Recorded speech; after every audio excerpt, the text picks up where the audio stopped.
Is Terry here? Opening is rolling.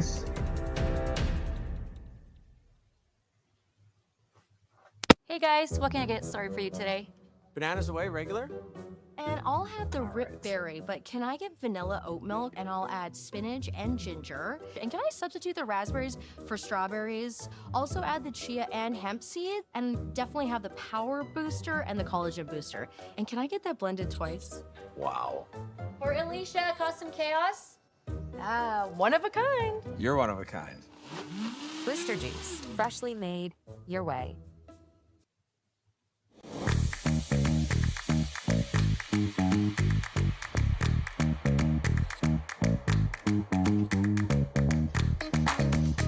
Hello, hello, hello. Hey there, this is Matt. Hi, Matt. How are you? Good, how are you? I'd be better if we put in some healthy individuals to run bases tonight, but apparently not. The rock faces around Lake Tahoe are legendary. What are you going to do? But this fall, new ones will emerge in the Tahoe Basin. Just be aware these are short commercial breaks, too. Perfect. Love it. First ever event in the U.S. is coming to Lake Tahoe, where the greatest rock stars on earth unite for 6 days of incredible curling. Who wants to run it? Celebrity appearances. This one. And off-break curl parties. Doesn't matter to me, buddy. It's up to you. All right, I'll go. Okay. That sounds good. Have at her, as they say. All right.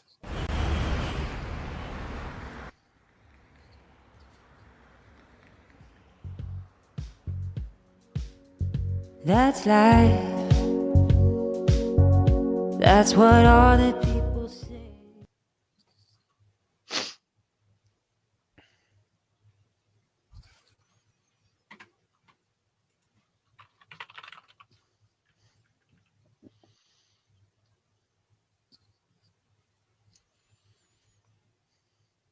Good evening, everyone. Welcome to the Saville Mix Doubles Classic here on Curling Stadium.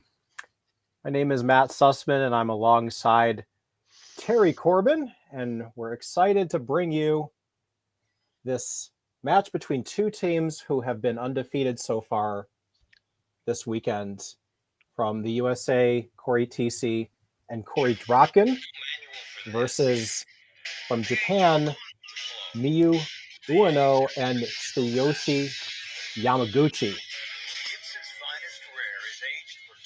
Looks like the Coreys are throwing yellow stones here, and Ueno, Yamaguchi throwing red, and they will have last rock for the first end. And Terry, we always see teams kind of set up differently in these first ends. You'll see sometimes the sweeper, the second person will be the sweeper. Sometimes they'll hold the broom. They got to do a lot in this game, don't they? Yeah, not my kind of curling. I like throwing two and yelling for six. that has its benefits. But this is definitely a game that plays quick, and all of these athletes they gotta juggle a lot of things, and they're all very good at it. Oh yeah, no, for sure. I mean, this is my second time being witness to the Dropkin Thiesse duo. The first time they only played 4 ends, I believe.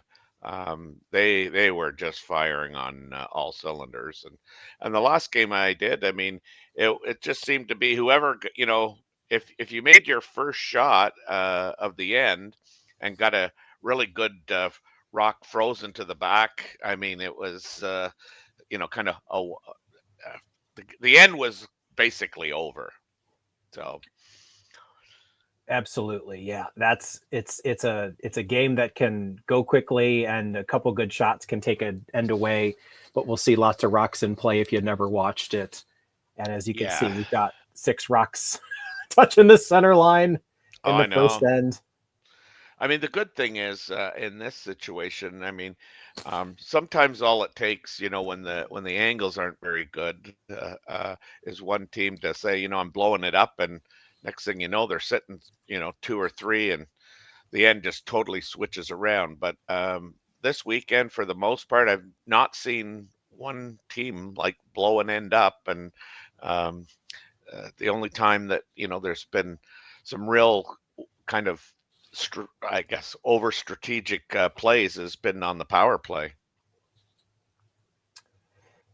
And that is also another factor that teams are trying to figure out when to use it. There's reasons to switch it up, and often it'll be a defensive move, it'll be an offensive move, it'll be a team struggling and needs to get a different look. As you see here, Corey Dropkin throwing his second, I believe, and he's trying to just get a little angle change here. Looks like he wants to make a play on that red, get that frozen off there so he can have something for last couple stones there. So there's a lot of thinking involved in this, and that can really take up some time. Yeah, we were talking about that, earlier today, where, the game moves around, or along, I should say, a lot quicker. But we found that, there was a lot of discussion about shots that, just seemed like, well, what else is there? Like, I'm not seeing something else. Absolutely, that will happen a lot too. Because again, what else is there? And sometimes you have either an impossible shot or a hard shot, and so throwing percentages, when they do keep track of them, will tend to be a little bit lower. So we have Yamaguchi here with his second. He also gets up and sweeps his own stone. He is similar to Korey in that he skips his own 4-person men's team, but he's a pretty good athlete. He's able to do a little bit of everything for his team, whatever team he's on. He's looking to try to just take away that angle there as he gets right in there, and that's going to roll in. He is sitting 2 right now. That's a good result. Yeah, it is. Certainly looks like Corey Dropkin with one more. He will probably make a play, and boy, I think this is that shot, Terry. As you said, you could just throw one and make them all go, and I think you might be able to see all 3 reds possibly move around. It might also jiggle his yellows out of the way, but this could certainly open up the 4-foot. Mm-hmm. That top yellow might stick around, but I think you're going to see movement everywhere here if he places this correctly. Yeah, and Corey can throw it pretty good with the best of them in terms of peel weight. I'm not sure that he's throwing peel, but well,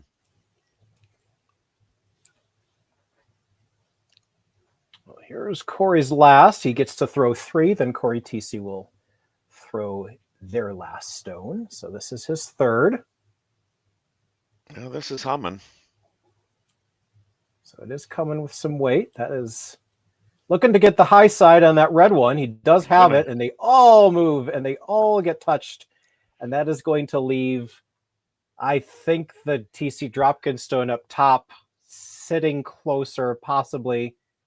Depends on, I guess, the cameras. But that is a really nice outcome. I think you're right. I think yellow is one. I saw Yamaguchi also kind of point there that was the shot, but like you say, the camera angle that we get is sometimes not the best, just based on the angle of the camera, and it may not be like placed directly over the pin. Absolutely. It's just how cameras are. And even if it's not shot, it is in a better position. So all the same, it looks like Yamaguchi will, I believe he's going to looks like he might just try to outdraw him here. Yeah, I mean, I think if you could ever get it, again to the the back of the button there, it might be hard to remove.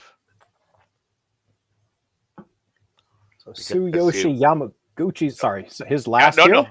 no, yep, this is the last one, yeah.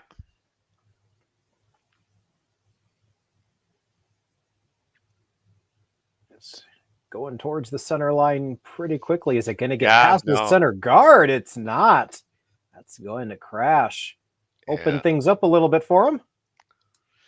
Yeah, now, I mean, I think if you're Dropkin and Thiesse, like, do you look at, is there any way we can, generate this into more than more than one or two?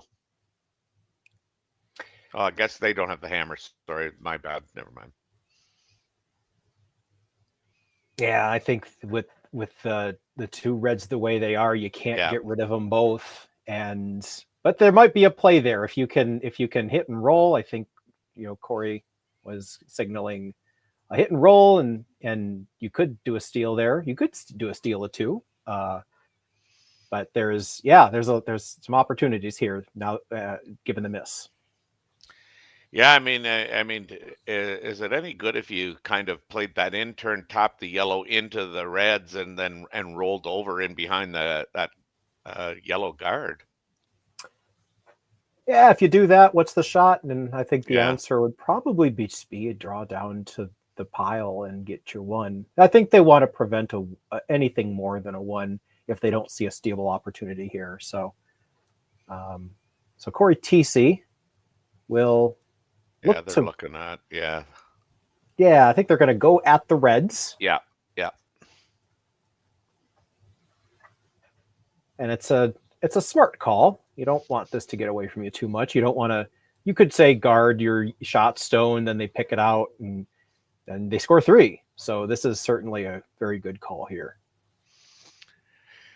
Yeah, I mean, some people might say it's conservative, but I think it's what the situation calls for. So Cory Thiesse with her last and the last for the teams in the end, trying to deal with those reds somehow. This is kind of soft bump weight. Yeah, it's starting to go now. And they are going to hit that. They're going to hit one of them, and they will just push them both back, and that's going to roll frozen. So they are the 1-2 right now. Yeah, and I don't think there's a double for two there for sure. Yeah, I was going to say you could hit it pretty thin, and the red one may go back on that yellow one just off the center line, but that'd be pretty. You could draw it up in your dreams, right? Yeah, well, I do a lot of that, Matt. So why not do it here, right? That's right. Yeah, I've become pretty good at when I shut my eyes. I think, yeah, it looks like you got to make the double for one anyway. So throw it, and if you get lucky, then you get the two, right? I guess, yeah. I mean, because I don't see much else there. I mean, to get one other than take a shot at the double, and I guess the big thing is hitting it right on the nose. You should get one because the yellow should splash out the side. So this will be Mia Ueno. Needs a nose double. Looks like she's going to throw the out turn. Needs the double for one, possibly two. Here we go.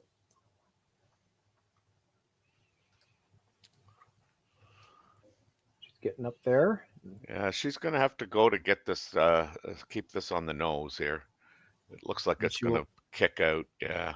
Yeah, so she'll make contact, get rid of one, but that will be a steal of one for TC Dropkin. So we are at a 1-0 score. We will be back for the second. Hey guys, what can I get started for you today? Bananas away, regular? And I'll have the rip berry, but can I get vanilla oat milk, and I'll add spinach and ginger? And can I substitute the raspberries for strawberries? Also add the chia and hemp seed, and definitely have the power booster and the collagen booster. And can I get that blended twice? Wow. For Alicia, custom chaos? One of a kind. You're one of a kind. Blister juice, freshly made your way. Hey Ben, what's the Aztec?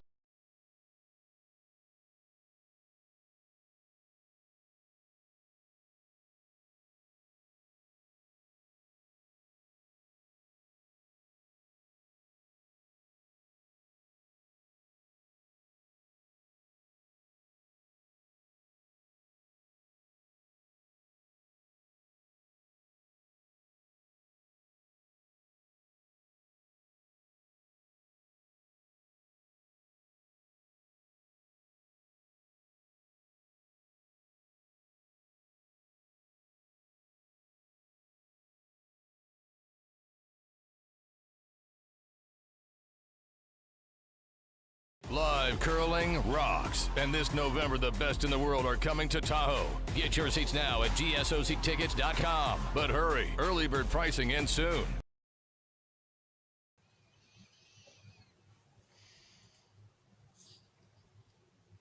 Back here in the second end of the Saville Mix Doubles Classic. And Terry, we just saw a steal. Corey's, Thiesse, and Dropkin taking one after a really good position there, and Ueno needed to do a double and missed, and now they're back on here trying to score a couple points of their own.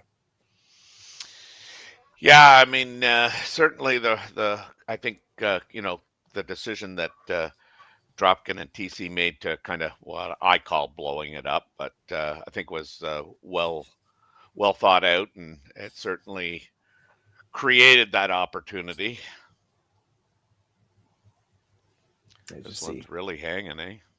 Yeah, it looks like Yamaguchi trying to push it over a little bit, needed to hit it a little bit, but that will go into the back 8.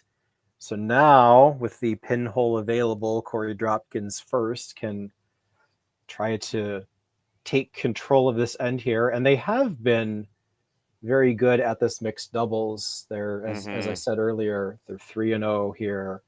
They are going to the Olympics as the USA team. They're former mixed doubles world champions, so they've done this a few times. Now, was Dropkin with Cory Thiesse when they won it? Yes, this was 2023. Okay. Cory was also with one of the Anderson sisters. Yeah. Times. That's what so yeah, because I did a game with Dave Schmel and we were talking about that. So. Yep. So Dropkins will come up a little short here, but they do kind of take control of that top 4. Not an easy way into the button, so they're still sitting pretty good right now.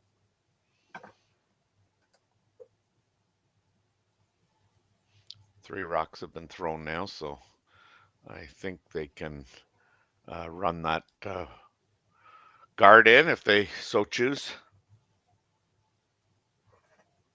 Dropkin was teammates with Sarah Anderson. Sarah, that's it, yes. For a number of years, they did have a couple world mixed doubles appearances. They finished as high as 5th as a tandem, and then they won gold in 23 at the Worlds there. Gotcha. And that was the first year that they were together. Okay. Yeah.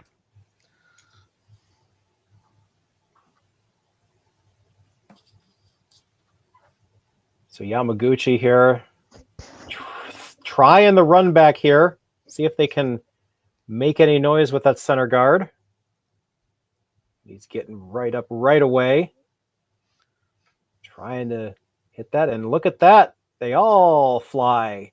And it does leave 2 TC Dropkin stones in the house, but that's a better situation, Terry. Yeah, I mean, again, getting control of an end. I mean, with the Cory Thiesse's first one, like they were able to just make kind of the perfect freeze, and after a miss by Miyu Ueno, I think it was her shot that came a little deep with too much weight. Corey's was able to kind of get, as you talked about, getting control of the top of the 4 foot, and they didn't have anything else but to, I think, run that in, and certainly the situation may not look like it's improved, but to me, it's drastically improved. Absolutely, with the button available, something to Yes. do there. So that is what Corey Dropkin will try to take away here. Hard to know exactly where they're calling for these shots, but I'm sure something in between those other two is what they want. This one looks like it might come down and freeze on their own. Yeah, So, just a tad heavy. Yep. So, as happens in these mixed doubles games, the door just needs to be creased open a little bit, and that's going to give a team a chance to get where they need to go. And it does look like there's just enough room to get to nose and be in the right spot here. Yeah, I think with the curl that they're getting in our game earlier today, I was talking with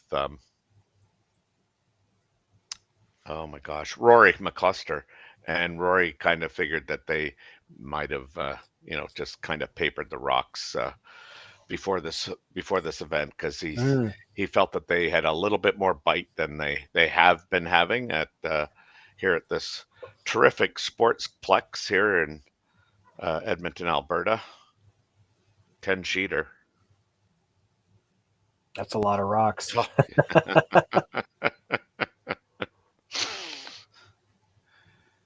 So Yamaguchi's second is out of hand, and I think he's just looking for about backline weight here. Although this one's curling a lot too on him. Should be by though. Okay, he's by the guard. Is he past the yellow? Yeah. He is. He's curling it in, and he got right there, and that will leave them shot stone. Excellent shot there by Tsuyoshi. Yeah. We have been talking a lot about the USA team for not broadcasters' bias reasons. We obviously have seen them a lot, but we have a number of Japanese fans in the chat. They watch a lot of curling, and we're really glad to have all of them out here in the chat. They're rooting on their teams, and both of these players. You got Ueno, who's a young curler. She's 24, with Yamaguchi, who's kind of a veteran, also trying to get to the Olympics on the fours side and the men's side, but they're hanging in there.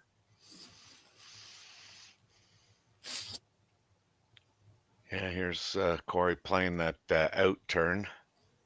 They're just trying to tap that stone that's in the 8-foot, I think, or corner freeze it. Not sure which. They're going to have to go to get this by. And I think he They're is going to get it by. They're going to get it by. What a shot this is. Oh, nice. Yeah, good result there. I believe Yamaguchi Ueno is still shot, but they're popped out there, and they're very vulnerable. So that was all Dropkin, not just on the release, but also on the sweep. Thiesse on the line call. Take a look at that. He was on it pretty close to right away, and I don't think he let go. That was a max effort sweep. That's right. Yeah. Get by. You could say maybe it wasn't even enough weight. They're going to get it by. They're going to get it by. What a shot this is. Over curled. I think they didn't expect to get almost to nose, but they are good 2-3 for sure, and they're on the center line buried.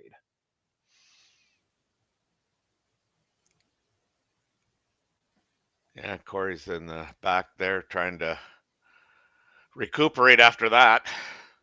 Yeah. That's a lot of I can understand why you wouldn't want to do this. That's I don't blame you one bit. We play a version of this, only it's Scotch doubles, so there's not the preset rocks. But Anyway, we can only sweep from the hog line in, and even that I don't even go out. I mean, Yeah. the individual I play with, if you want that thing swept, you better get up and sweep it. Yeah, from the hog line in, that's not a lot of. No. Most of the sweeping happens between the hogs. If you can't do that, then Yeah. I get it.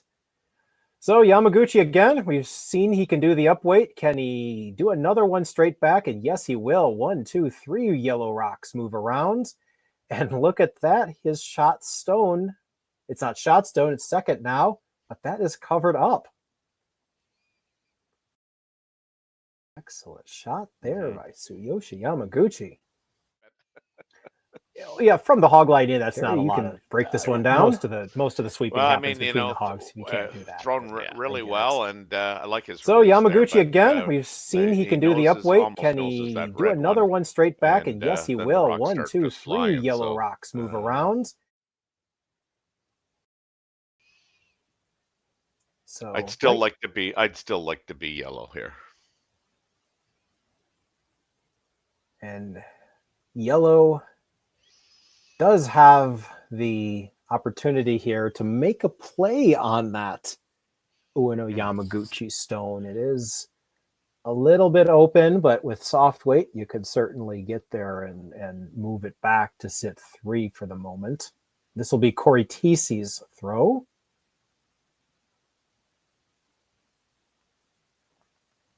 Not on a first name basis with either of these.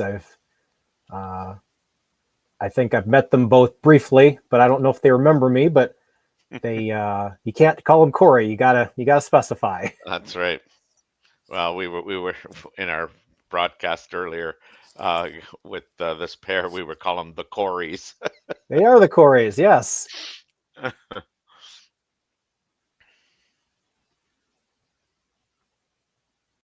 So this is Corey Thiesse's last stone. Can they get another steal opportunity here? This looks pretty good. Dropkin just chaperoning it. Now he's sweeping to curl. He does have a piece of it. He's got it, and he's going to sit right there. And they are sitting the 3 with last rock coming up.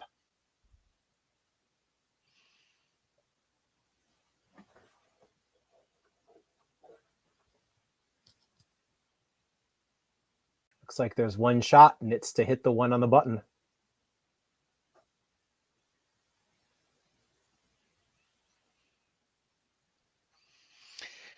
Yeah. It's not like you can, just run down and throw a big hit here at it. I mean, you're going to have to, I think, play somewhat of a controlled weight shot, and you can't afford to hit it on the high side and roll out, because if you do, you're giving up 2.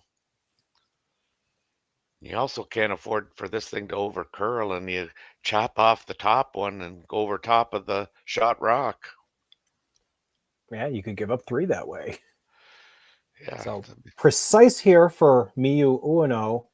Needs basically nose here. So here we go.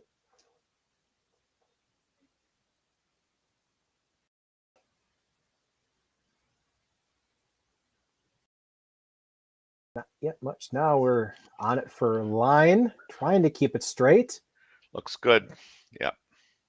And not a problem at all. So tough, but made. So Ueno Yamaguchi is going to tie it up. We are tied at 1. We'll come back for the 3rd. Developed over a decade in collaboration with the finest ice makers this side of the Atlantic, the Pebblehead PB5 is nothing short of a triumph of sophistication and craftsmanship.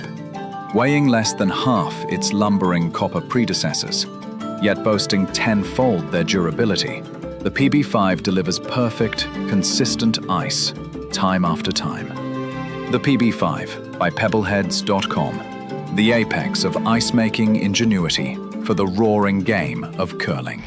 The 2025-2026 Grand Slam of Curling schedule is out, with big events happening all over Canada, like the Masters heading to London in September, the Tour Challenge from Nisku this October, the Canadian Open from Saskatoon in December, And the Players' Championship from Steinbeck coming in January. Early bird weekend and full event passes on sale now at gsoctickets.com. Let's rock!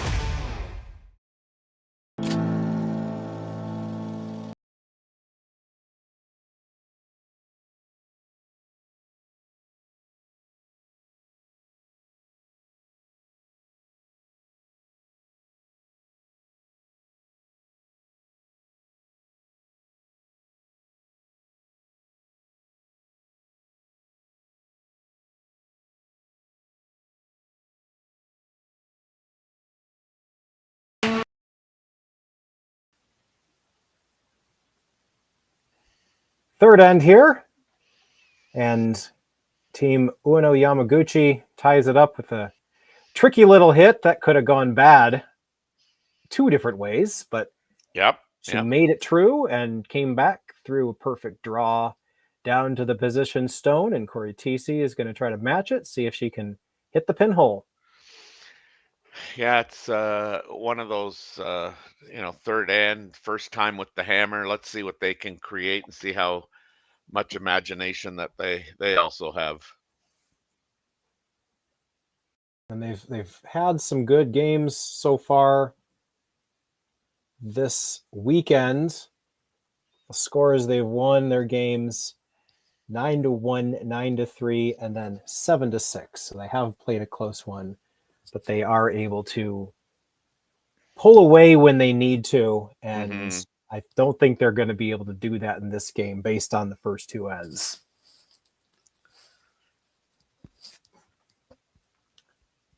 So the draw to the pin is there. Now Tsuyoshi Yamaguchi will see if they can say that's all you're going to get. Can he get one on top of the yellow?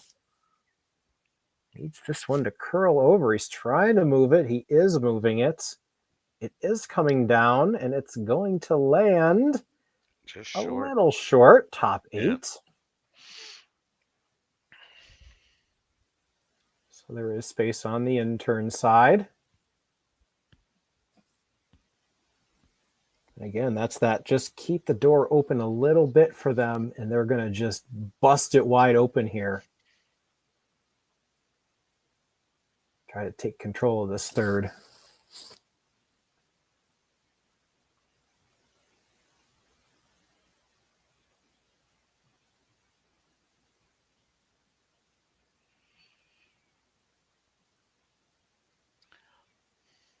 The one thing I guess you notice it more just because it's so isolated, but the technique by these sweepers that are playing, mixed doubles, head right over the rock.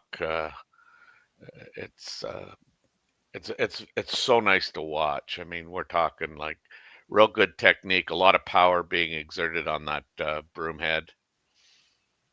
And as you can see in that last shot, that's absolutely what they needed. They got it. I think they kissed the red one, but then it just rolled right into the frozen spot. Froze on their own. I don't know if that's what they intended to do, but it's not a bad angle for them. And Terry, going back to your point about the sweeping, I've noticed this as well with the mixed doubles sweeping. Is you're seeing with a lot of these specialists, not so much, but with the 4-person players, you're seeing that technique start to happen in the 4-person game, where you're seeing that lead sweeper just doing whatever they can, and the skip calling it that way.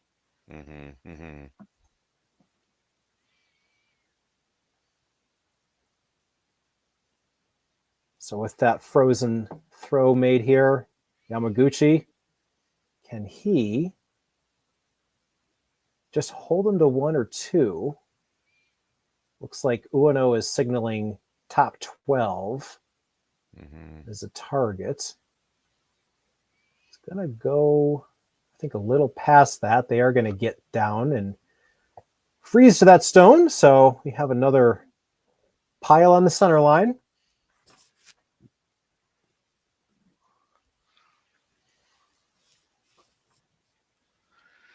Now the angles are favorable, I think, to red.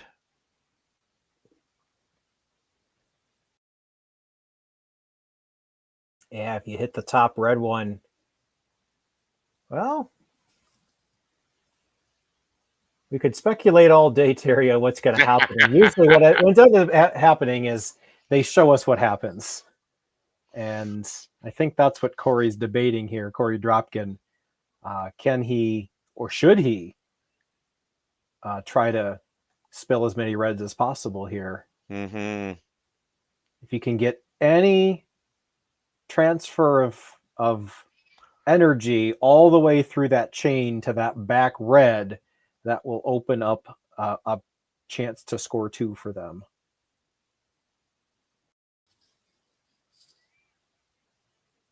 Yeah, I think the red on the top of the 4 is going to be the difficult one to remove.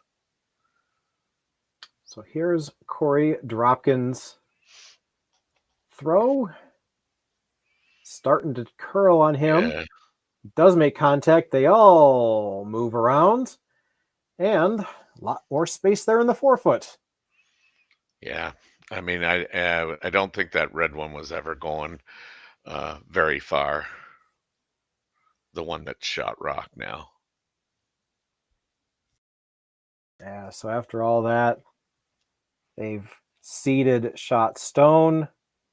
Shot stone is now Ueno Yamaguchi's, and it is undercover.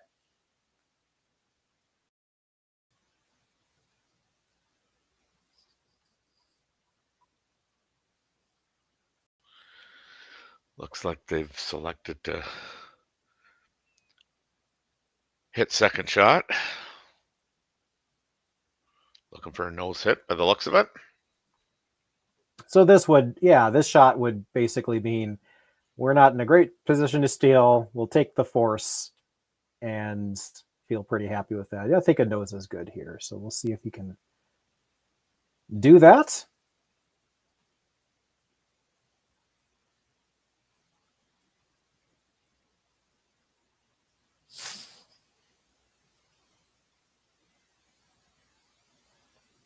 Nothing yet on the brush.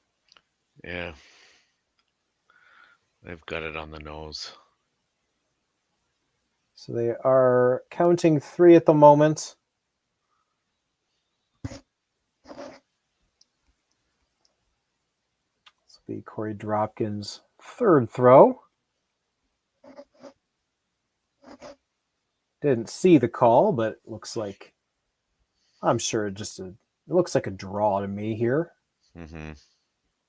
They can get anything under cover. Back 4. Force him to chase it. Yeah.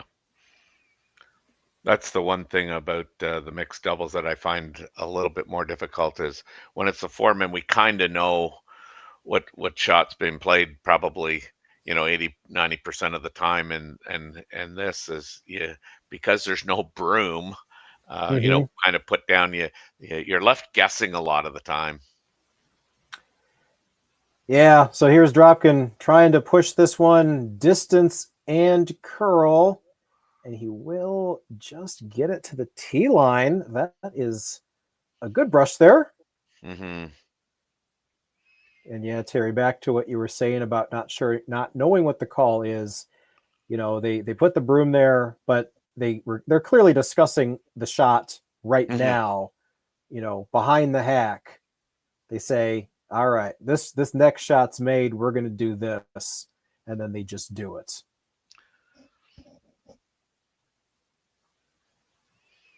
Poor Corey's going to get a big-time workout tonight. Well, he's not like us. He's very fit. He's been doing this. He's been traveling with this 4-person team. He's been doing this. He's probably got other things he does. Well, you know what? I mean, I don't think a lot of people appreciate how taxing this is on your body and your knees at times. And Corey's not, kind of one of these guys that's, playing twice a week. Like they're playing sometimes 5 to 6, 7 games on a weekend. And when he's playing this mixed doubles, I mean, he's doing a lot of sweeping, and this is a guy who's like normally holding the broom, and yelling at sweepers.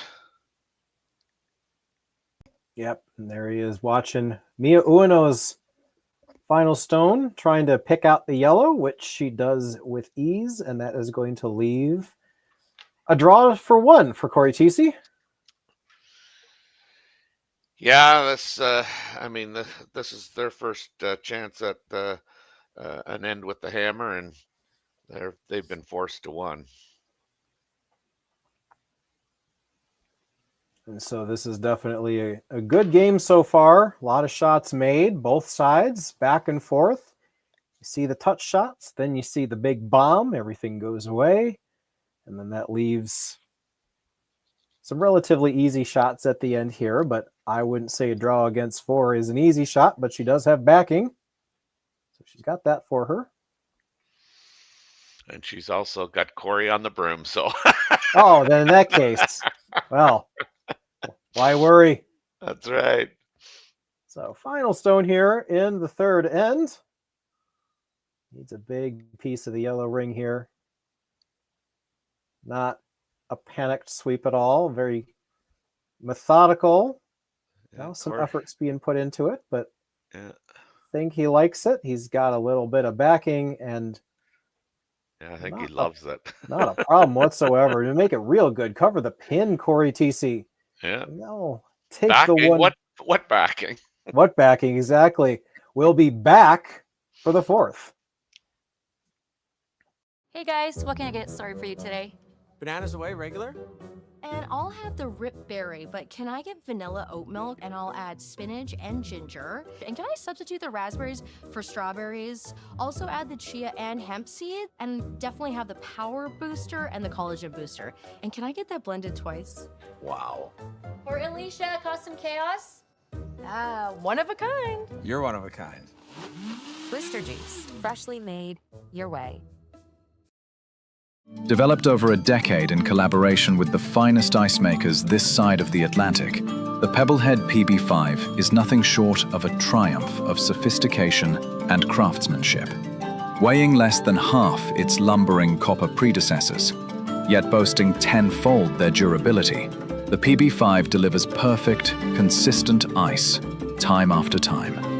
The PB5 by Pebbleheads.com, the apex of ice-making ingenuity for the roaring game of curling. Live curling rocks. And this November, the best in the world are coming to Tahoe. Get your seats now at GSOCtickets.com. But hurry, early bird pricing ends soon.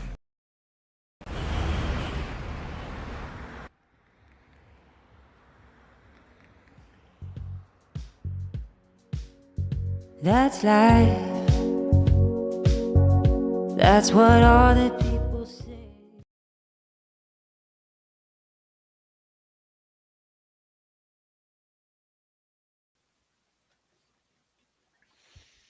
So here we are in the 4th end. We had another one of those ends where they lined them all up on the center line, one big blast, scattered them, and it let the hammer team, in this case it was Thiesse Dropkin, just have it a draw for 1. Yes, now the third opportunity for this team here to have the hammer and see what they can generate. Yamaguchi and Ueno.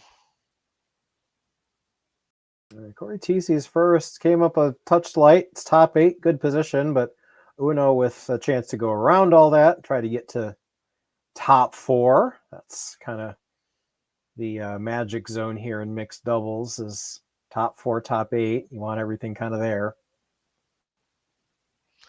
Yeah, I mean, I wondered if they were honestly throwing it short. Like when I say short, like not trying to get right to the backing of it, because I mean, I think Korey could have swept that a little bit more and chose not to. So I'm wondering if they were trying to just, kind of get a top 4. Yeah, top 8's not a bad spot. Like I said, it's you don't see it land there, but there could be a strategy where you can put one in the top 8 and use it later. Mm-hmm. So Ueno's went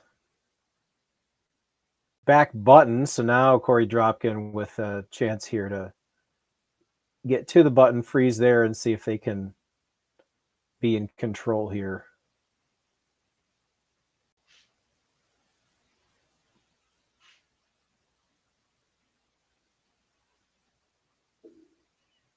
So with it being close like this, you got Ueno Yamaguchi.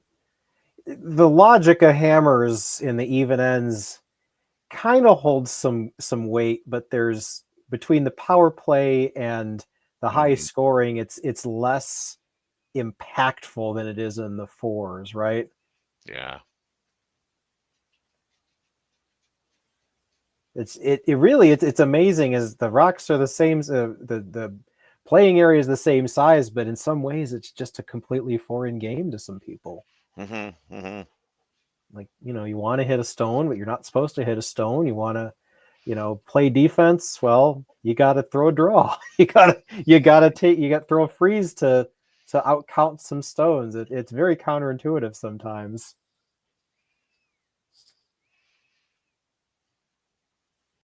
Well, and I think here, you see a lot more, protecting a rock. You can have two, three, say reds and one yellow, and you're protecting the yellow, but I mean at the same time they're all kind of around the same area, which makes placement of the guard sometimes not as critical.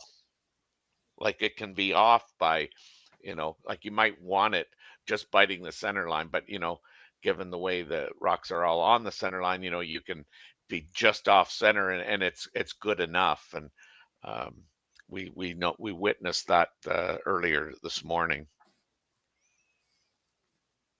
Yep, it's just that little different. It's the angles, as you see an angle there from Yamaguchi, corner frozen on that yellow, and it's in a really good position there to make a play on it later. So Corey and Korey, I think are going to see the writing on the wall here. There's not a lot they can do with that yellow, except I thought they were going to play the run back, which might have been an option, but I think they're going to play the yellow tap and get it that way. Yeah, it's going to have to, I mean, you would think it almost has to over curl, but they're on a slight angle. So I think the worry here would be tapping the red or the yellow into the red, and I don't think you really want to do that, but well, we'll see what happens here. Yeah, you definitely take away the not a split. I mean, the hit on this is good. Well, there you go. Just like that. Like, yeah, just to avoid the red. Really nice shot there. That double tap from Corey Dropkin. And now they are on the button. They're no longer corner frozen.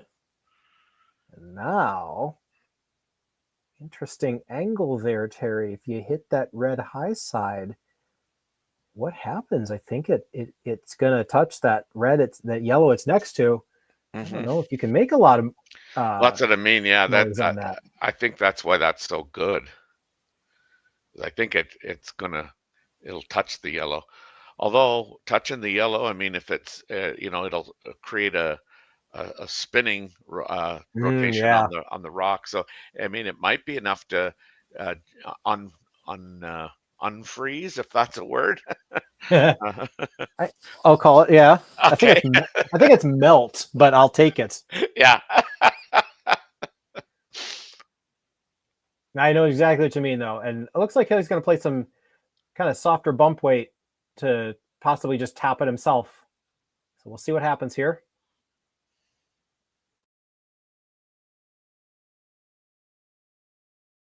Yamaguchi. Get the angle right on his own red.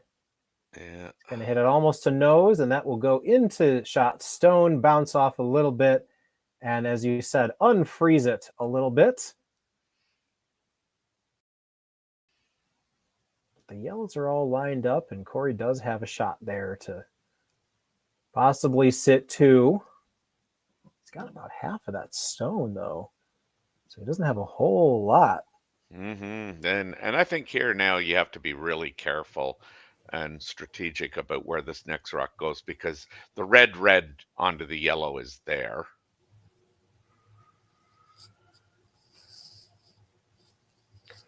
Right, and they're worried about that. But again, it seems like Ueno Yamaguchi's playing their reds, Dropkin Thiesse's playing their yellows. Yeah. They each have their own side.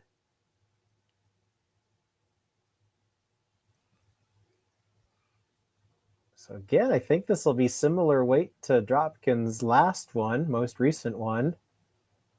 Try to take the angle away here. Even if you go, Terry, yellow, and you move that red a foot, that might be enough to take the angle away.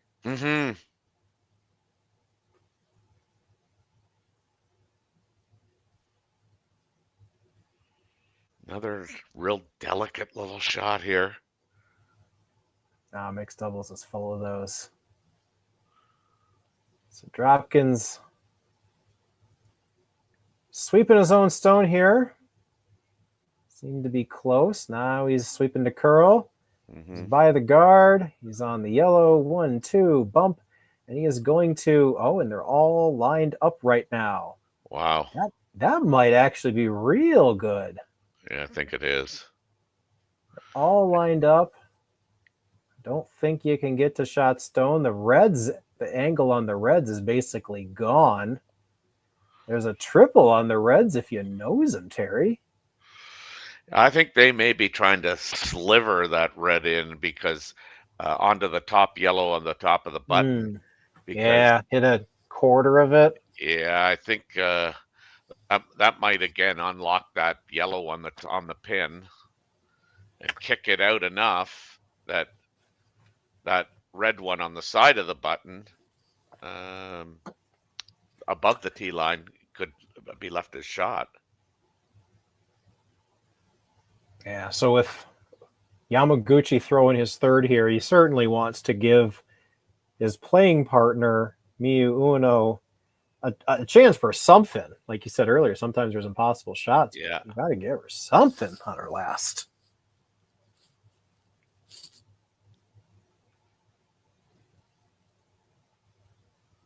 So I think, like you said, we talked about the slice in. I think they're going to try to play. I think they were signaling red into the red. Maybe if you hit the crotch there between those two and you sit right there, it's a more usable stone. You can use it on your last. Sometimes we just got to go by their broom signals here. Yeah. So this will be a fair amount of weight. He's trying to hit right there on that spot. Yeah, I almost think you just gotta chisel that thing in. Well, he's doing this, and let's see what happens. Yeah, that's what they did. And they will hit between the two spots there. They're going to leave their run-in stone second shot. It's not bad, Terry, because you can't do a lot with it. There's no angle on the yellows you might be able to. You hit a third of the yellow, you could touch it. But you also got to be careful here because there's a couple reds in the back. You make this poorly. Do you ever might just have a chance for a bundle? Yeah, do you ever just guard the red shot second stone? Yeah, if you guard what you know is going to come next, that's a possibility. I think if you do, I think the most you give up is one. So they're going to call a timeout. I believe that's going to bring Kathy O for a consult.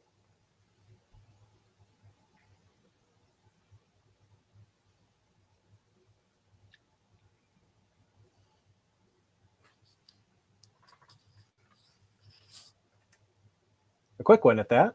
Yeah. Maybe the timeouts in mixed doubles are even shorter.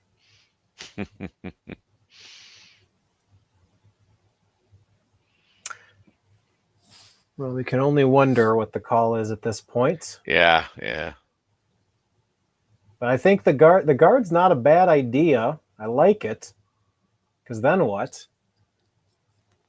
The other option is try to make a play on the yellows. You could do I don't know, I think yellow is going to do a lot. You could do yellow promote. Looks like they are going to play on that side. I'd guess this is a guard then.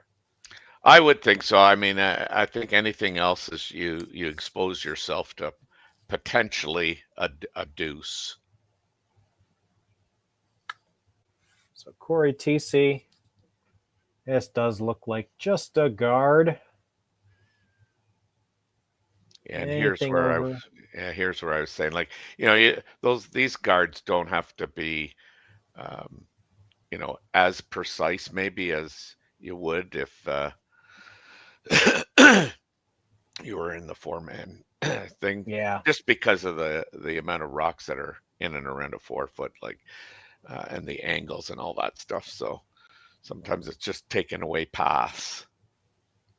So now, after all that simple guard is going to force a difficult shot for Miyu, Ueno.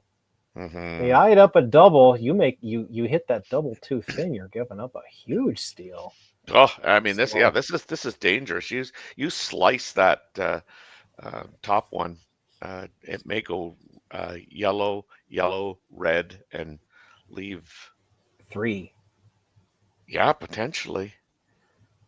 And it looks great on the overhead, Terry. And then you look from the down the ice view, and it's like, ugh.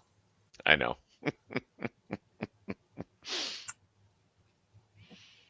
But it does look like that's what they're gonna do.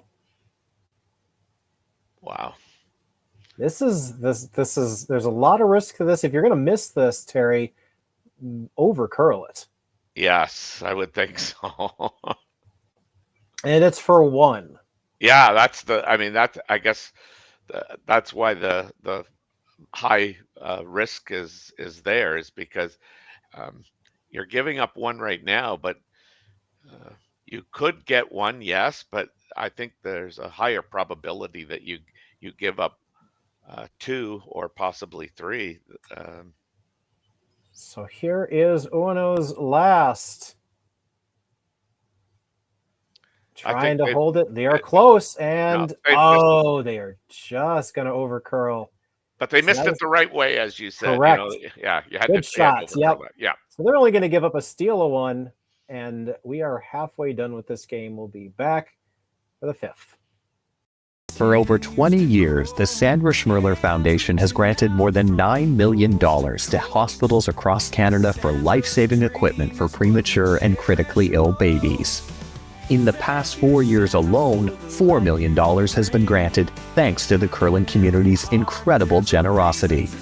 The need continues year-round, and with your help, we can ensure every baby has the chance to grow up and become a champion, just like Sandra.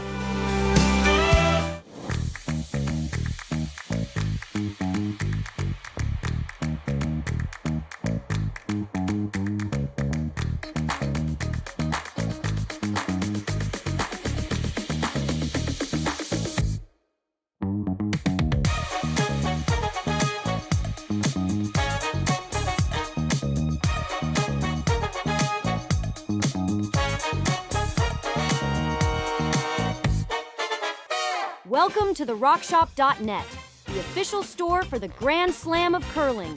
Whether you're looking for the best hats, stylish clothing, fun toys, or unique accessories, the RockShop has it all. Shop online anytime at the RockShop.net for exclusive Grand Slam of curling gear, or come see us in person at your next event. The RockShop.net, where fans find their favorite curling gear.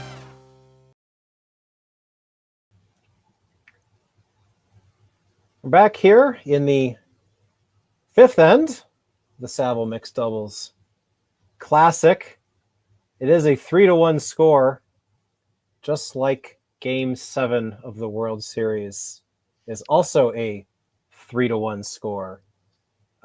Blue Jays beating the Dodgers. So there's a lot of sports, Terry, here involving American teams and Japanese athletes taking place in Canada with a score of 3-1 in the fifth. That was well segued. Oh, How to tie it all together, Matt? I'm gonna pat myself on the back for that one. I'm just happy. So we're halfway done. That was we were talking at the break, Terry, earlier with Miyu Ueno throwing a double for one, which could have gone really, really badly. She just barely missed, but you barely missed the other way, and you're down a whole lot more. Yeah, I mean, as you quite accurately pointed out, if you're going to miss it, it was better to miss it by over curling a bit than under curling. Yes, and it looked awfully close. Like it really did look like it was very, very close, whisker close. Well, sometimes you got to take that risk. This game is not without its risks, and they almost had it, but they will now be just in a 2-point hole, which is not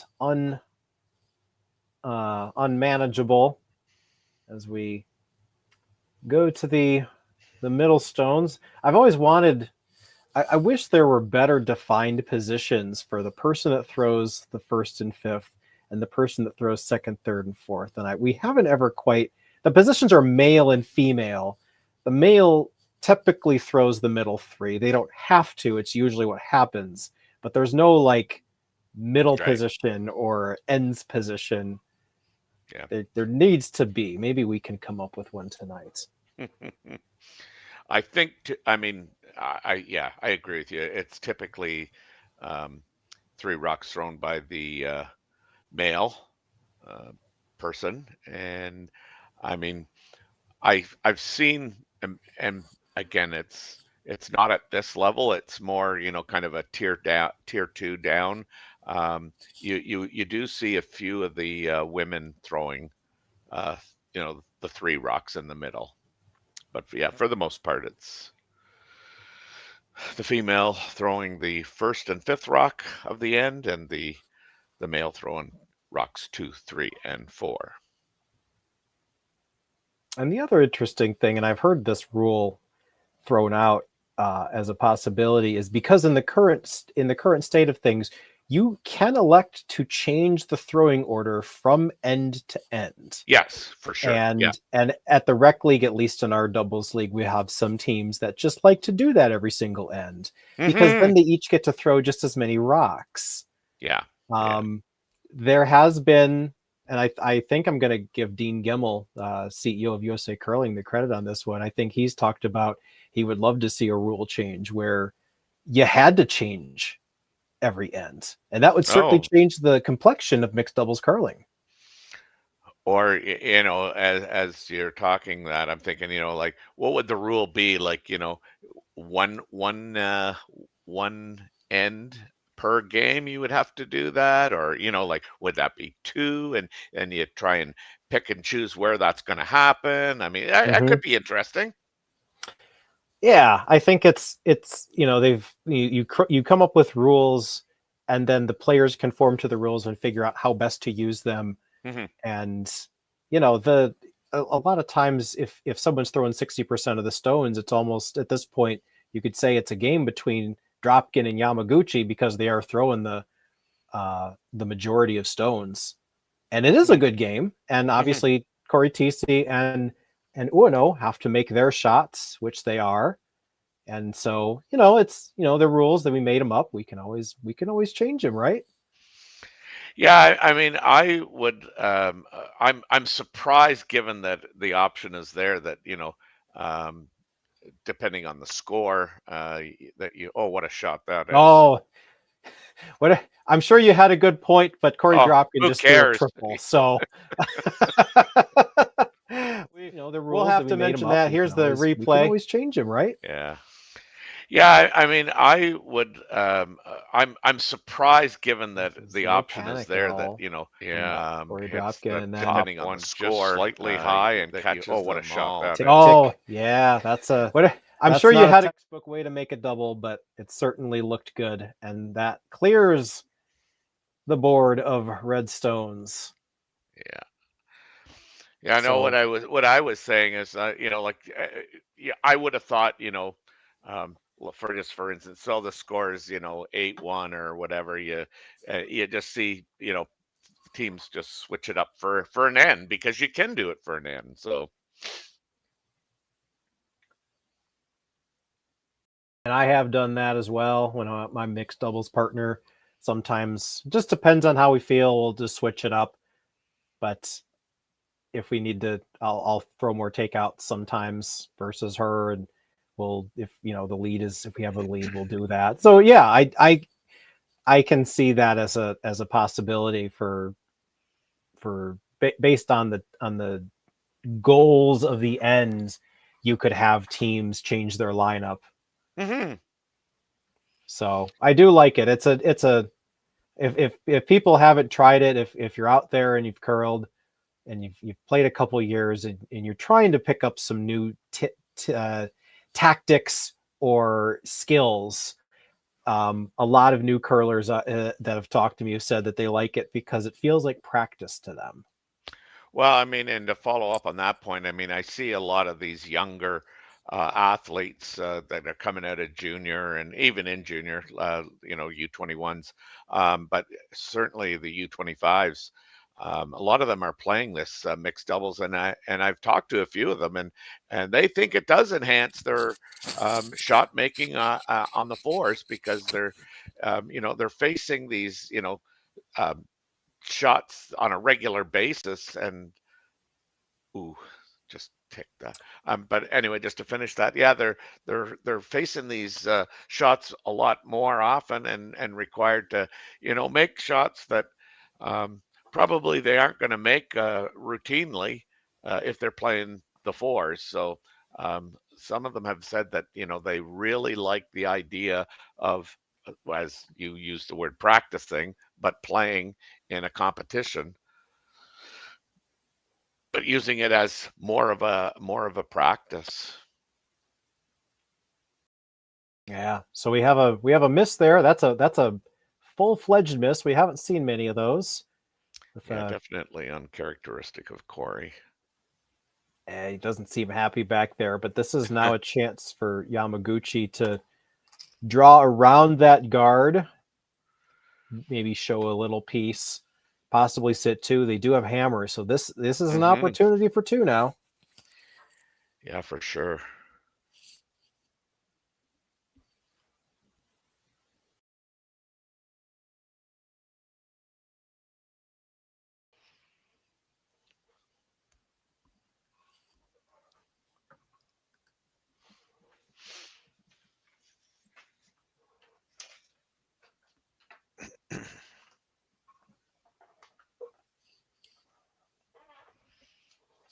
So based on the room positioning, we're looking for top four. Yeah, this could be a real good opportunity. So that will go under the guard. Can they get second shot? Yes, they will. Yep. And they are underneath. And that's going to be an interesting draw for Corey TC. They have one left. Where do they put this? Do they concede the two? Yeah. I think their options are try and hit that out of the back four and get a little roll to the pile side, and or they can play the straight draw. Yeah, freeze is there. It's not the most comfortable shots, but again, with mixed doubles, you're sometimes playing a shot you wouldn't play in a four-person game.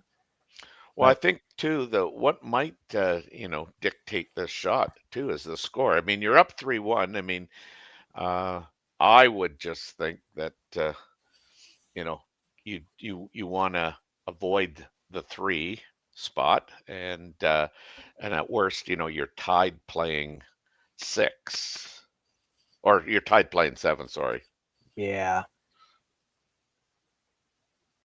I'm finishing an end before it finishes. Yeah, we're in the 5th. Yeah. No, we're in the 6th.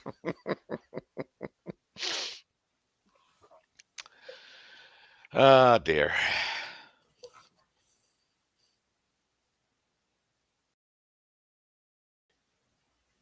This is Cory Thiesse's last. We need it to curl. I believe they are playing the hit. Can they get a little bit of roll? Can they get shot out of it? And they can, and they are undercover. So that's a very good result for Cory Thiesse. But can they certainly have a shot right back to get there too. It's not easy though. No, they elevated the degree of difficulty by a small margin.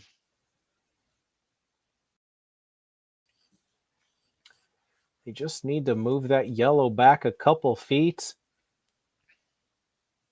And it is there for 2.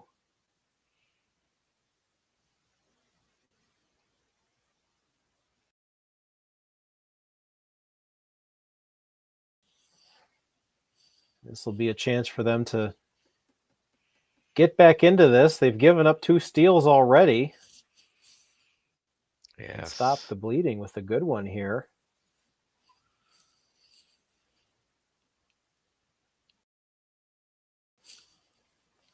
So last rock, Miyu Ueno.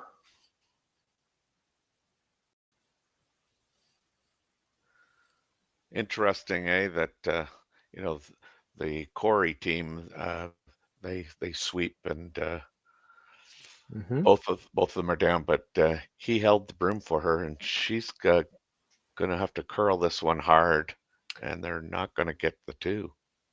So yep, that is an over sweep or an overthrow, and that will be a 3-2 score. TC Dropkin will take that hammer into the next end. We'll be right back.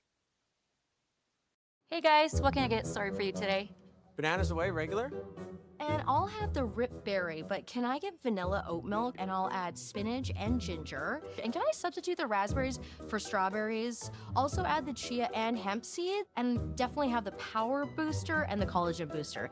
And can I get that blended twice? Wow. For Alicia, Custom Chaos? One of a kind. You're one of a kind. Booster juice, freshly made, your way. Hey, Ben, what's the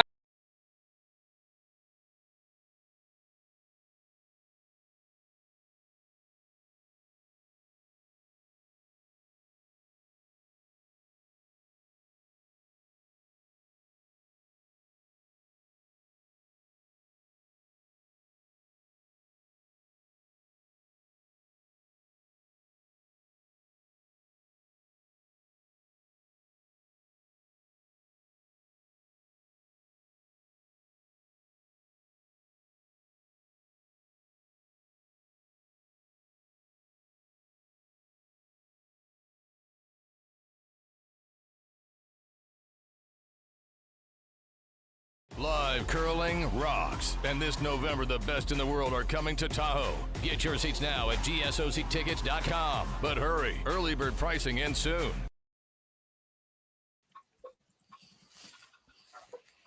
We're back here in the 6th end, and we saw Team Ueno Yamaguchi had a chance for 2. They threw it, I think, a little bit offline or a little bit heavy. Either way, it resulted in only the single point. And now TC Dropkin has both the lead and the hammer. Those are 2 good things to have at once. So we were speculating leading into the end if they were going to use the power play. If you're not sure what that is, no, it's not hockey. It's the chance to move the position stones off to the sides. You can do that once per game for a number of reasons. But with this being the 6th end and Dropkin TC having a guaranteed another hammer end, they will probably wait and do that in the 8th if this all is they score with hammer, or something goes bad, they can do it in the 7th. Yeah. I thought it would. I thought it would have been an interesting play. I mean, to ensure, well, not ensure, but increase the likelihood of scoring your one, and that would have probably forced Yamaguchi and Ueno to potentially use their power play in 7. It can be a cat and mouse game sometimes with Yeah, those yeah. decisions like now you do it. But we're doing our standard draw to the center, see what we can do here. And Yamaguchi with a chance here. Can he get to the back one? He's got to get by. Is he by? He's by. And he is to the back. He's shot for now.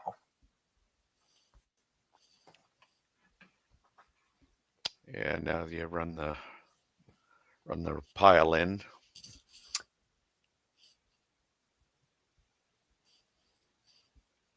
Yep, so this will be time for takeouts. You could see a number of stones clear the area here.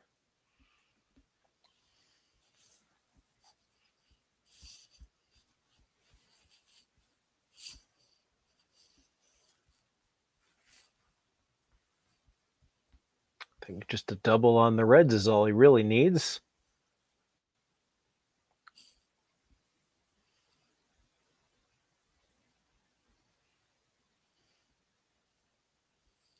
So here we go. And yeah, doubles made. Leaves a guard up top, but a good result all the same.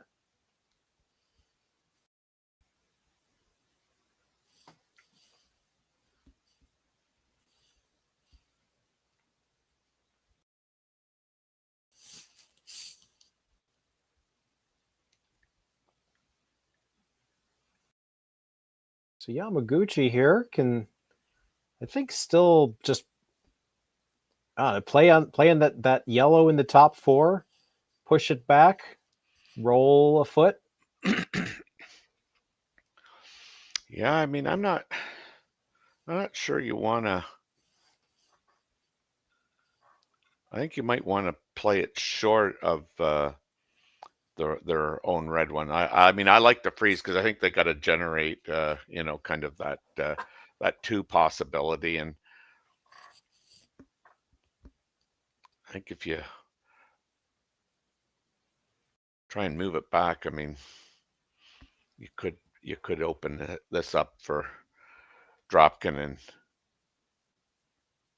Thiesse to kind of get out of the end.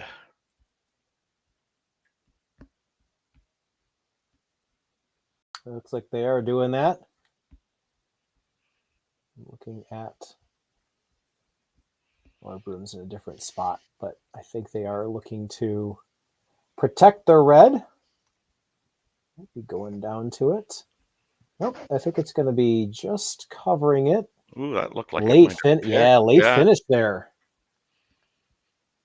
But it does take away the potential run back.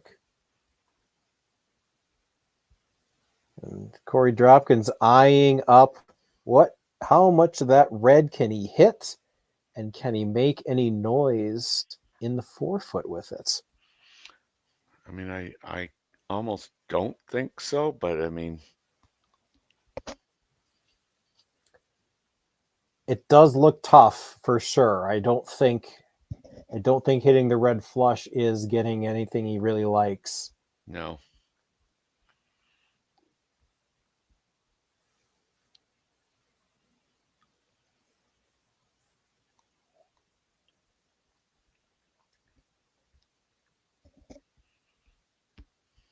So I think he's going to play some smoke at this, try to open it up.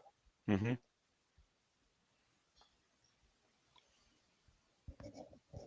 Again, just a double, I think, is good, right? Yeah, I do.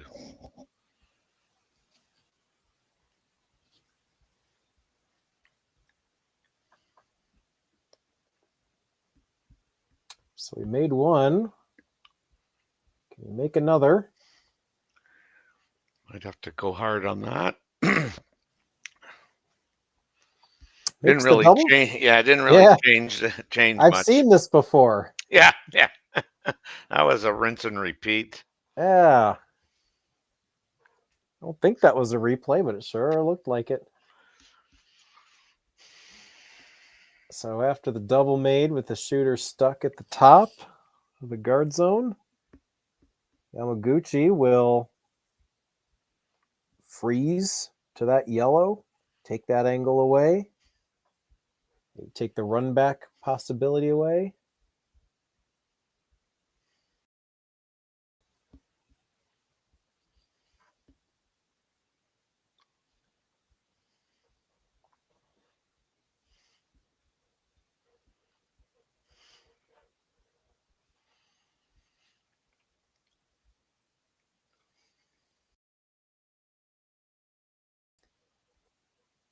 He hasn't left this sweep.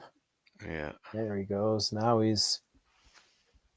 That one curled better in. Didn't totally lose it, but he did stick it on the center line, and that is protecting it pretty well. But I think that now that it's further into the house, Corey might be able to do something with it.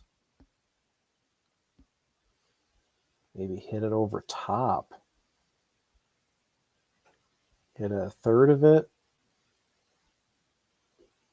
Red, yellow, red.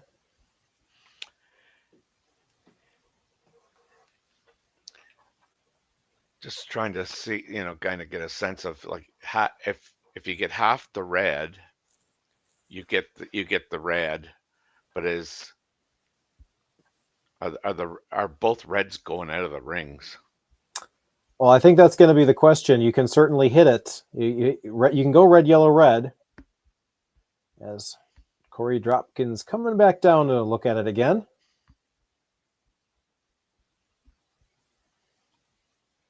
Sometimes you get in the hack. Just one more thought in your head. You just want to make sure.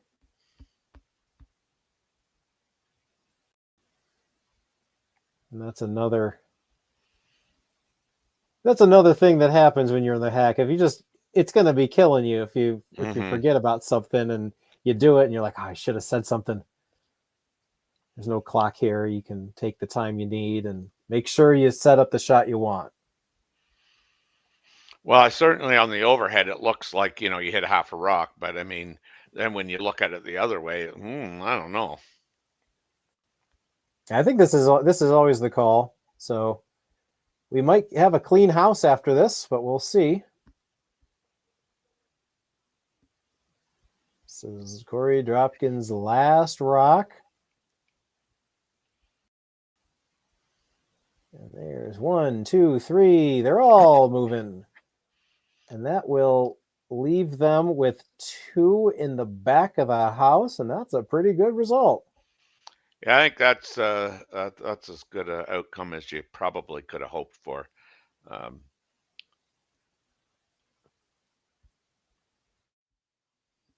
Yeah, let's look at that one again. This was always kind of lined up, right, Terry? Yeah, and this was humming, and I mean he hit less than 1, 2, 3. They're all way moving. less than a half.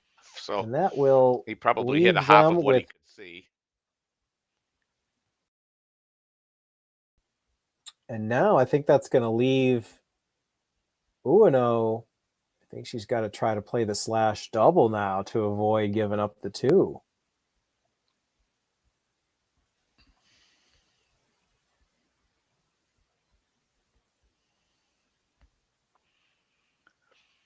Yeah, that's what they kind of indicated, that they were going to have to play that double and sit 1. And I mean, you can't, if you blank, you lose. So that would force Thiesse into playing a draw for 1. So makes sense.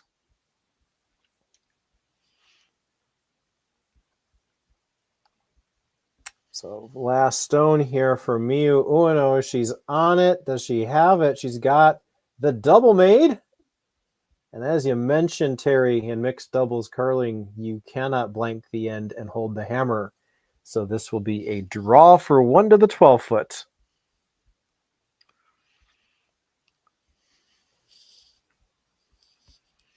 And then you got to believe that if whoever scores, the power play will be on in the following end. Yeah, we will probably see power plays from here on out. You can't use a power play in an extra end. And they each have one, so we'll worry about that in a second as we watch Corey Thiesse's final stone.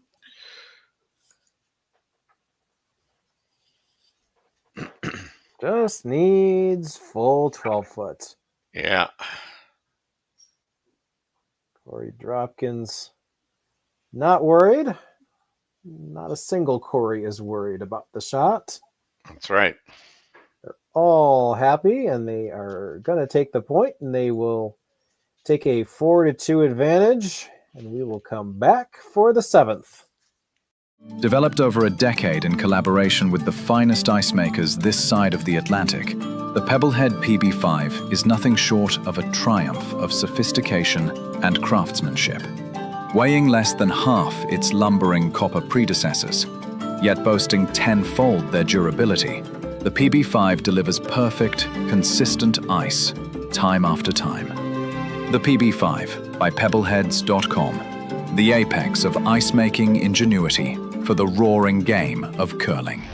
The 2025-2026 Grand Slam of Curling schedule is out, with big events happening all over Canada, like the Masters heading to London in September, the Tour Challenge from Nisku this October, the Canadian Open from Saskatoon in December, and the Players' Championship from Steinbeck coming in January. Early bird weekend and full event passes on sale now at gsocktickets.com. Let's rock!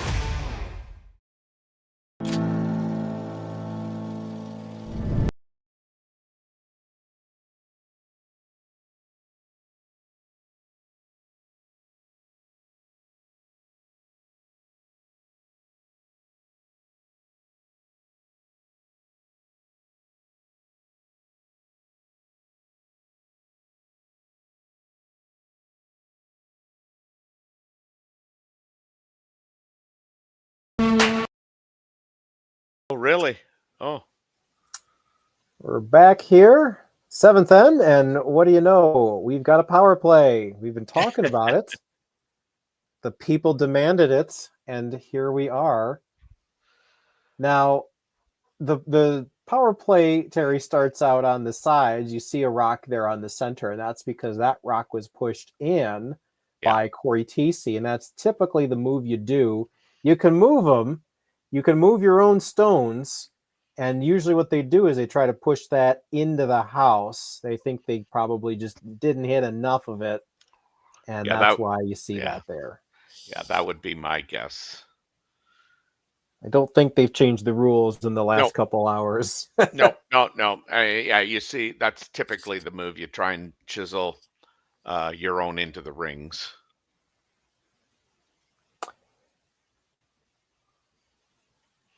So Ueno Yamaguchi really want to get 2 out of this.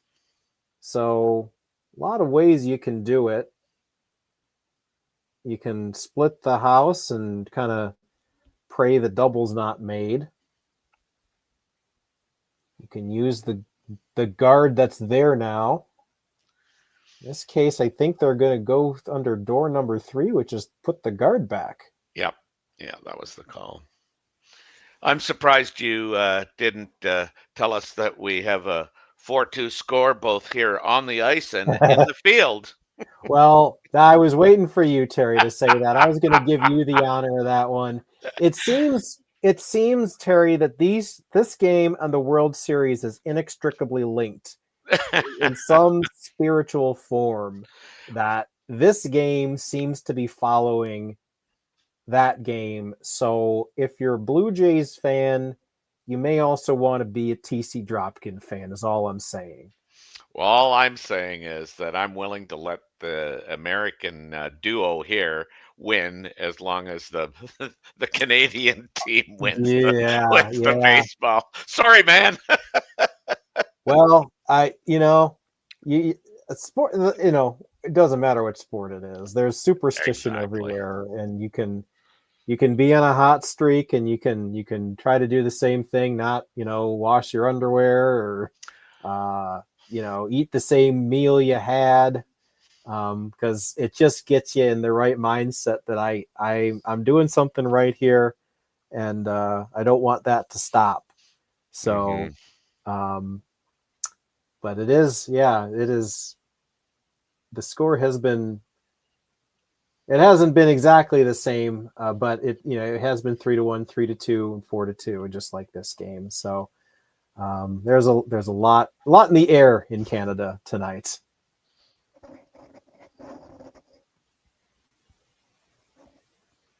So with Ueno and Yamaguchi with power play, they are trying to set something up.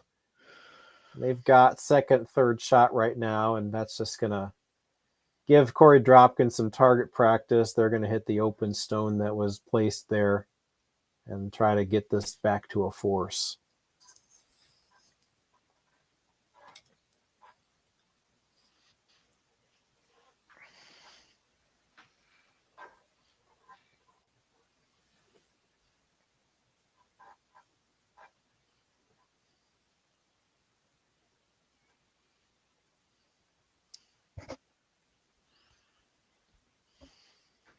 So if they can do that, I think a force would be fine for TC Dropkin. That gives them not only the lead, it gives them the last rock, and then they're using their power play, and a steal is really, really difficult at that point. Yeah.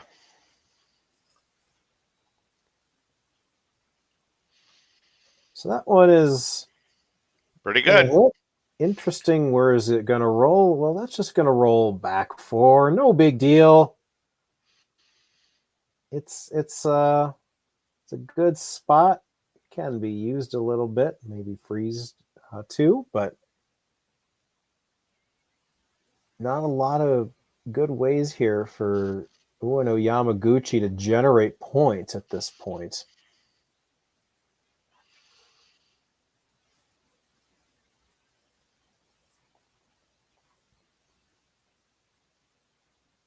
There is another subtext to some of the athletes in this game, Terry. You've got, we mentioned before, TC Dropkin, they're going to the Olympics. They're going to the Olympics in mixed doubles.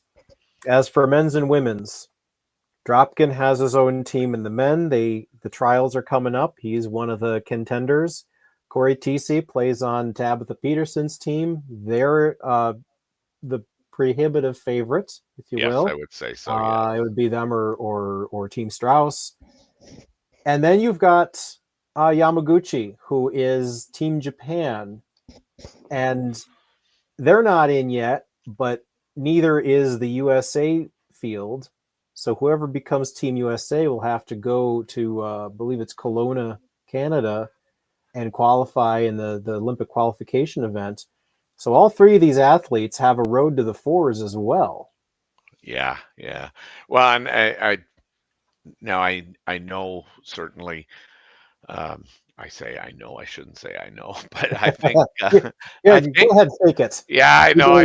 I think Gallant and Peterson. We've determined that they're going to be the representatives, husband and wife duo that have been crafting their skill in this mixed doubles. I think we've declared them, and I do believe at one point we didn't allow them to do the mixed doubles and the men's, and the women's, and I believe this year that rule has been taken out, and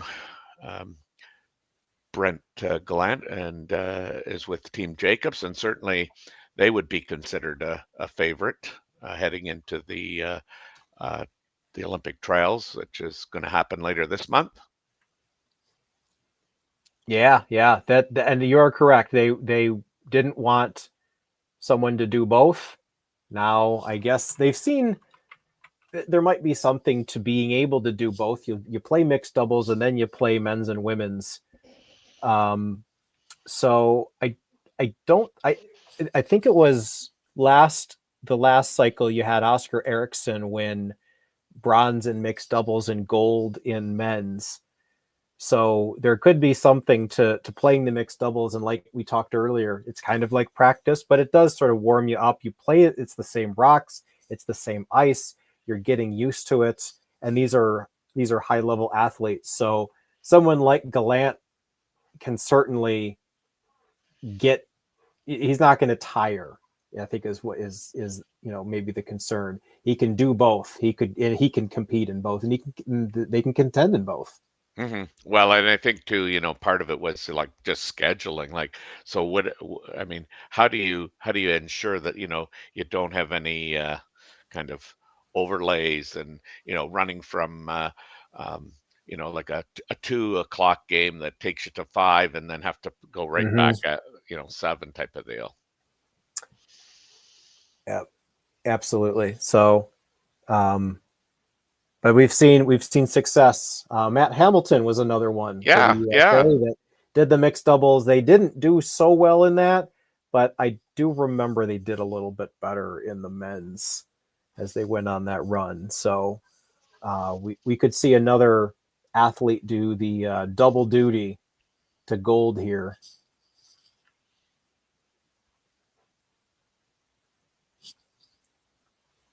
So we see an opportunity here. Dropkin went for the run, try to clutter everything up. But now, with 2 stones left for Ueno Yamaguchi, trying to find a way here to generate 2. They might have a chance here. They got to deal with that shot stone right now. Yeah.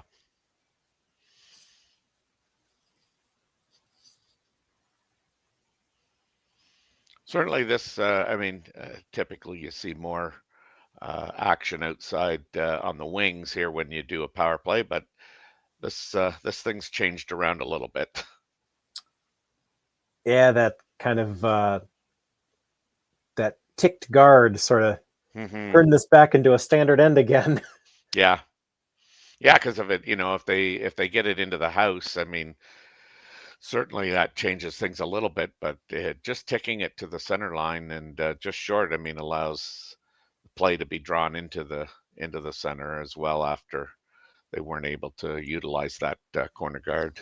Yeah. So we had I think we had a tap opportunity here, and it didn't quite. I don't know if it was down weight or not, but yeah, I'm not sure. Now, the interesting thing, Terry, is how do you prevent a 2 from happening? Well, the nose on the red makes the 2 yellows go away. So you might even want to take a run at the top red. Yeah. Yeah, so the top red double might touch the yellow, which might touch the red. So is that a triple then? Mm-hmm.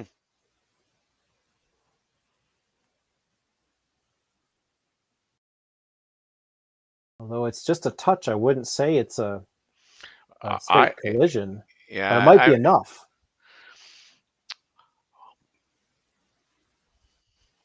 If you could end up 1-2 after it, your shooter sticks right there. If all the reds go at least into the 12-foot, that might be enough. It's again one of those things where it's, you're trying to visualize it, and there's a lot of angles at stake here. Yeah, for sure. And just some guys just have a knack of these angles and can see outcomes and what you leave. And I admire those people that can do that. I've always thought like a Gushu is one of those guys that he just sees outcomes and what you'll leave the opposition. Yeah, that is it's one of those kind of things in the back of your mind. You see the shots and you're able to It's a matter of executing them. And here we have to guess what they're calling. I think they put the broom kind of in the middle of 4-foot on the side. I think they're looking to play some kind of hit. Question mark? Yeah, that one's good, buddy. That's good. Yeah. I'm with you on the question mark. Yeah. Well, here we go. It is got a little bit of weight to it. It is going to make contact with the red, and it's going to roll. And I think that's what they were playing. That must have been it. I'm Yeah, sure of it. Yeah. Not panicked at all. No. So that covers up the red-yellow combo a little bit. Now, the stone, Terry, that's really hurting him right now is that yellow in the back of the button. Yeah. Oh, yeah. Oh, yeah. I wish that one wasn't there. I'm wondering if you actually almost knows it. So if you played the in turn, which like on where the broom is on that side, if you just hit it ever so slightly high, where they all go, and you definitely leave one red shot. Yep. Yeah, so it's a matter of they want to score, sure, but they also would love to score too if it's there. Oh, yeah, for sure. And I think you're going to have to throw, some weight. I don't think you can throw just a board weight shot. I think you're going to have to throw kind of a controlled shot. Now, board may allow you to move 3 of those rocks for sure. Or 2 for sure out of the rings. But I mean, I would think you'd like to see that back yellow one go as well.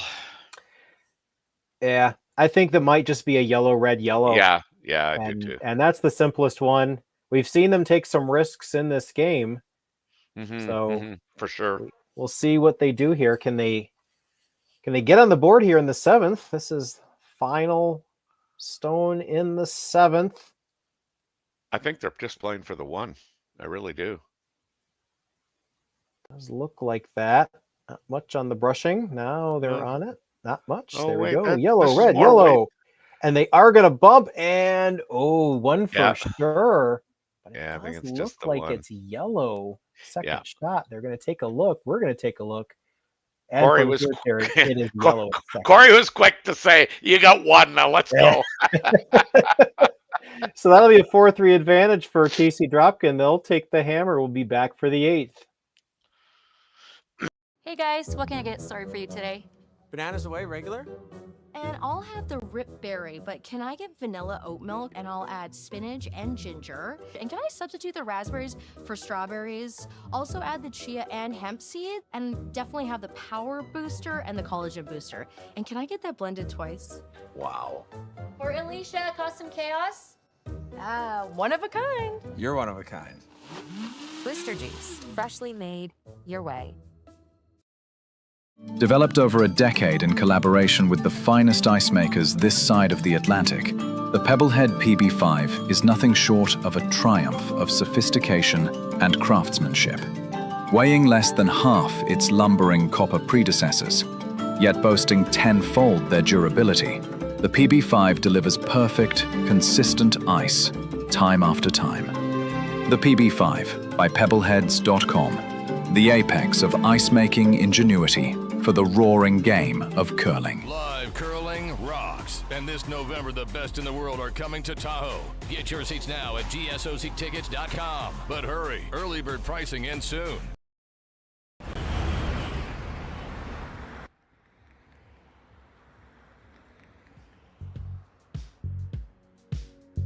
That's life.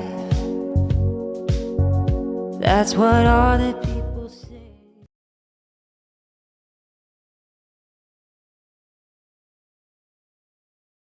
AM Mountain Time, so 8th end here as TC Dropkin was able to hold Ueno Yamaguchi to just a single point. Just a bunch of ones up on the board, as you can see behind him. Nothing but singles. And the power play is active, and that should keep it pretty simple. All TC Dropkin need to do is avoid a steal. They don't even have to score. I don't see that happening, but someone's probably going to score this end. But they've done so well so far to manage this game ever since the first end. Yeah, go figure. Hey, a bunch of singles and a doubles competition. That's right. There's your headline. Nothing but singles. Singles at doubles. But we have seen. Oh, go ahead. We have seen a lot of really good shots here. It has been close with TC Dropkin taking a couple steals here and there, as we see another stone pushed in. That one stays there. But the level of play has been really, really high for both of these teams. Mm-hmm. And that's a very intentional play right there, and well executed. As we mentioned, you can't take them out yet, although on TC Dropkin's next shot, he will be able to do that, and they will. So it's a matter of finding some way to make a shot hard, but right now they're just gonna, whatever they put up, that's gonna be target practice for Cory Dropkin. I think they're going for maybe a high guard, halfway guard, just off center line. Yeah, that's what they certainly indicated for sure. So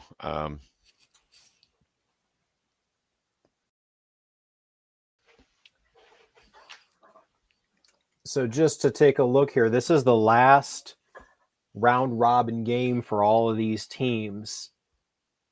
Both teams are at 3-0. They are sorted into pools, but they're not playing people in their own pool. They're playing teams from outside their pool. So a 4-0 will get you into the quarterfinals for sure. 3-1 probably does. We'll have to see what happens, but that will be tomorrow morning at 9 a.m. local, with this being Mountain Time. So those of you on the Eastern, 11 a.m. I'm not going to do all the time zones here. Good. Yeah. You all know the math. 9 a.m. Mountain Time, quarterfinals here on Curling Stadium. And here in the East, we're going to set our clocks back tonight. And that's just going to throw it. It's going to be even harder, but it's still 9 local time. We'll figure it out, though. Most of the clocks are automatic anyways, Terry. Yes, they are. My microwave's not, but... Neither is mine. I ain't that rich. Yeah, neither is mine. God, remember so many of the clocks you had to go all the way around. Now you can just set them up and down. I know, yeah. At least they did that for us plebes.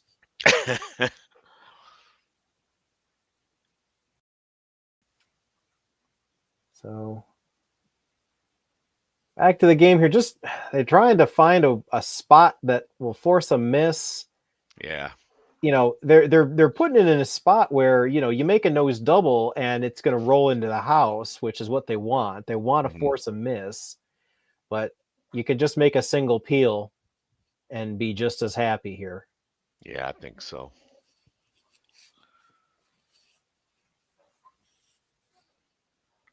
I think they're just going to do the single peel.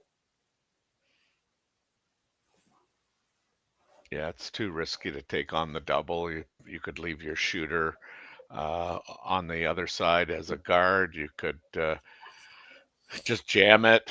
Everything just hit and go across the ice. or just make the double over top like he did. Wow. What a shot! What a shot! That's It's too really risky good. to We're gonna take on the we're double. gonna take a look You at could this one leave your again. It shooter, is the double on over the top. other side as a guard. You could just jam it. Everything just hitting so well across the ice. well swept. I mean, Or there. just I'm make the sure double that, over top. you just roll into the center by playing it, but the miss was definitely high side. But yeah, you just go great shot. And that's going to leave the 8 foot wide open, and they're going to Mhm. have to play on that frozen stone, or not frozen stone, buried stone. Freeze on it. Words, nouns, verbs.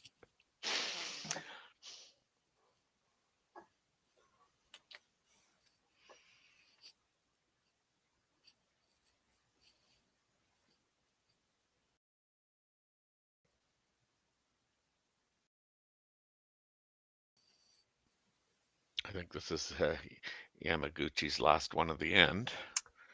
They haven't got much going on for them in an effort to steal one. That's for sure. Well, they are going to bump this one a little bit. Mm-hmm. Got the angle on it, so they are shot for the moment, and it is undercover. You can play on it though. You can do the exact same thing Corey Dropkin can.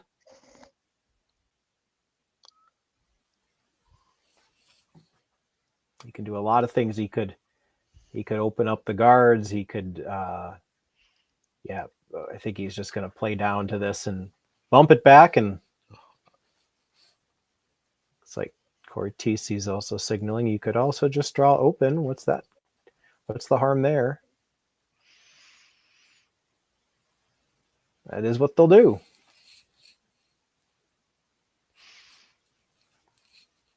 I mean, I guess I don't know why you would. I mean, you're going to have the full 4 wide open.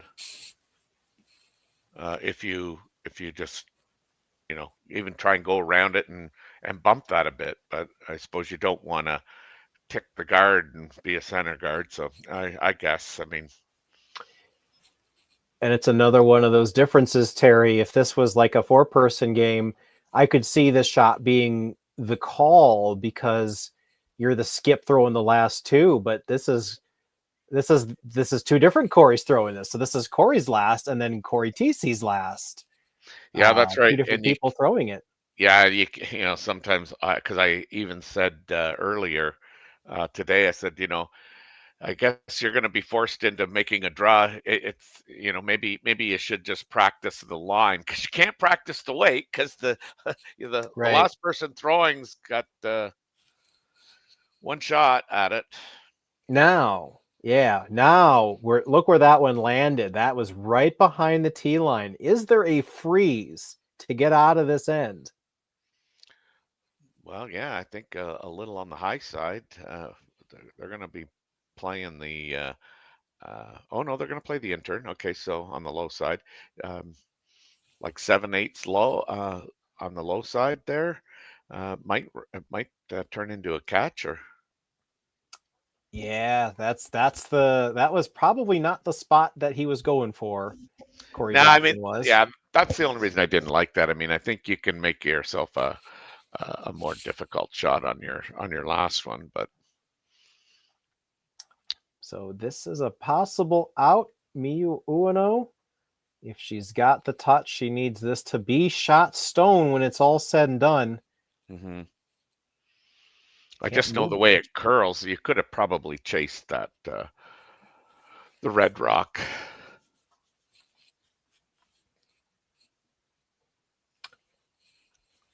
So we'll see what they have here. Need a little bit of magic.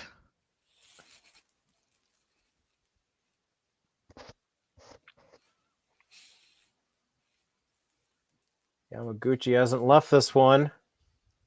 Is it over curling? It is over curling a lot. Now they just need the straight draw. But nope, they are going to signal that yellow's closer. So that's going to be a 5-3 final. Terry, we had some good shots here, didn't we? So had some great curling shots. I mean, again, I said this in the first game I did of the Dropkin Thiesse game earlier in the spiel.